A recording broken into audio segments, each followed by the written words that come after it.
আপনার বাবা একজন জামাত কর্মী এবং আপনার সাথে এই রাজনৈতিক দৌরাত্ম্যর কারণে এবং আপনি বিভিন্ন সময় হচ্ছে আপনার বাবার সমালোচনা এবং জামাতের সমালোচনা করে থাকেন বিভিন্ন বক্তব্যে, সেই কারণে কোনো ধরনের হুমকির সম্মুখীন হয়েছেন কিনা? আমি আপনাকে একটা বিষয় ক্লিয়ার করি, আমি আমার কোনো বক্তব্যে কখনো জামাত কিংবা বাবাকে আমি কখনো কটাক্ষ করিনি, কখনো না।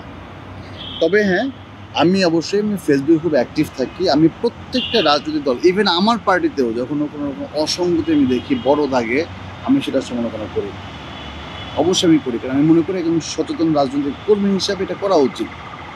জামাতে ইসলামীর যে বিষয়গুলো আমি লেখালেখি করি, সেগুলো যদি আপনি একটা বলেন যেগুলো ইনটেনশনালি জামাতকে আপনার কর্নার করার জন্য লিখি, তাহলে আমাকে প্রমাণ দিতে হবে। আর আমি যেটা সমালোচনা করা উচিত একজন রাজনৈতিক কর্মী হিসাবে, সেটা আমি করি।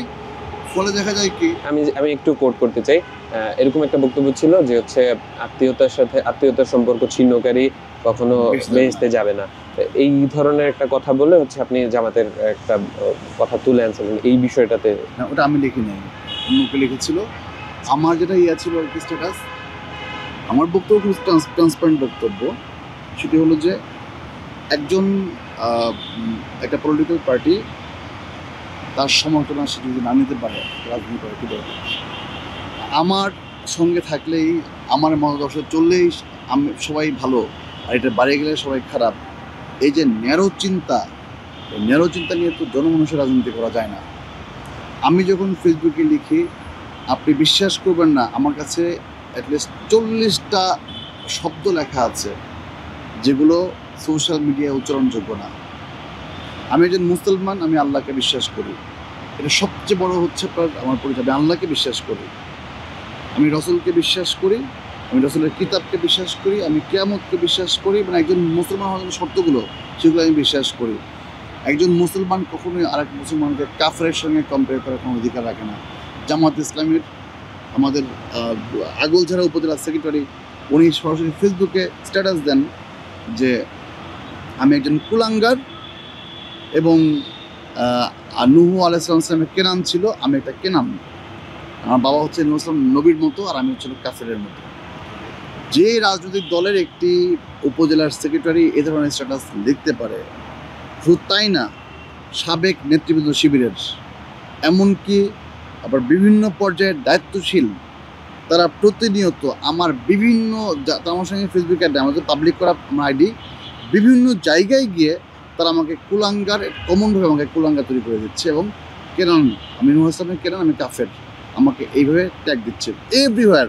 এবং আপনি জামার সঙ্গে, তার সঙ্গে রিলেটেড না, যেখানে তার কথা না বললেও চলে, কথা না বলাই উচিত তার, এটাই মানে সোশ্যাল মিডিয়া এটিকেট, সেখানে গিয়ে আমাকে এই ধরনের মানে অশালীন অশ্রাব্য ভাষায় তারা গালাগাল করছে। আপনার সাথে যেই ঘটনাগুলো ঘটছে বা ঘটেছে, এর ফলে আপনার জামায়াতের প্রতি মূল্যায়ন কি? জামাত সম্পর্কে আমার স্পষ্ট মূল্যায়ন, সেটা হচ্ছে যে একটি রাজনৈতিক দল হিসাবে যদি কেউ দাবি করে আমি গণমানুষের দল, ওয়েলকাম। সেটা জামাত হোক, এনসিপি হোক, জাতীয় পার্টি হোক, অন্য যে কোনো পার্টি হোক, ওয়েলকাম। কিন্তু আমার সঙ্গে যা ঘটলো এবং এখনও যা ঘটছে সোশ্যাল মিডিয়াতে, যেসব ভাষার ব্যবহার করা হচ্ছে, এটি কোনো সভ্য সুস্থ রাজনৈতিক দলের নেতাকর্মীর ভাষা হতে পারে না। যে রাজনৈতিক দল তারা বলে যে আমরা একদম সবাইকে নিয়ে, সকল মত পথের মানুষকে নিয়ে আমরা রাজনীতি করব, সেই রাজনৈতিক দলের একজন নমিনির ছেলে ভিন্ন মত পোষণ করার কারণে তারা যদি সেই নমিনির ছেলেকে ছিন্ন করার জন্য, সম্পর্ক ছিন্ন করার জন্য চাপ দেয়, সেই জামাত ইসলাম রাষ্ট্র ক্ষমতায় এসে আপনার গোটা বাংলাদেশের মানুষকে ধারণ করবে, সকল মত পথকে ধারণ করবে, এটা কখনো বিশ্বাস করে না। এটা হতেই পারে না, অসম্ভব বিষয়। একটি এত কনজারভেটিভ মেন্টালিটি নিয়ে শেখ হাসিনা যেমন সবাইকে ধারণ করা নেই। শেখ হাসিনার প্রথম শর্ত ছিল সবাইকে আওয়ামী লীগের হতে হবে, জামাত থেকে রাষ্ট্র ক্ষমতায় আসলে ধারণ করার প্রথম শর্তই দিবে সবাইকে জামাত হতে হবে। এটা কখনো বিএনপি করে না। বিএনপি সেটা ওপেন স্পেস রাখে যে ভাই তুমি তোমারটা বলো, সমস্যা নেই, তুমি তারটা বলো, তুমি তোমাকে বাংলাদেশি হও, দেশটাকে আগে স্বীকার করো, বাস, তাহলে তুমি আমার কাছে ওয়েলকাম। এটা বাইরে কোনো কন্ডিশন বিএনপির নাই।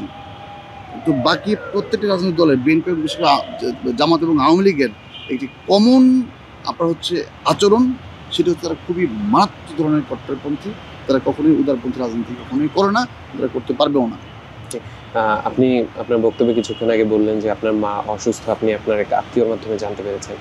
তো এটা জানার পর আপনি আপনার পরিবারে গিয়েছিলেন কিনা, বা এখন আপনার পরিবারের আপনি সেখানে যান কিনা, বা তাদের সাথে যোগাযোগ রাখেন কিনা, যদি আমাকে একটু বলতেন। আমি আমার বাবাকে ফোন দিয়েছিলাম, বাবা ফোন রিসিভ করেননি।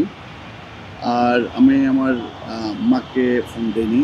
আসলে আমি খুবই আনইজি ফিল করছি ফোন দিতে, আসলে যে পরিস্থিতি দাঁড়িয়েছে এখানে। আমি আমার এলাকাও যাইনি। আমার একটু হলেও শঙ্কা কাজ করে, কারণ আমাকে যেসব ভাষায় গালাগাল এবং যেভাবে থ্রেট করা হচ্ছে, আমি সত্যিই মানে খুবই অবাক আর কি। যে আমি কিন্তু খুব দৃঢ় টাইপের মানুষ।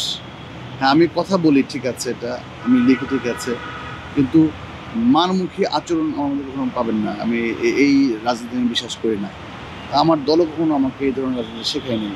ধরে মেরে থাপ্পড় দাও, তোমার মতের সঙ্গে না মিললে গালাগাল করো, না মিললে তুমি ওকে পিটাও, এরকম রাজনীতি আমার দল আমাকে শেখায়নি।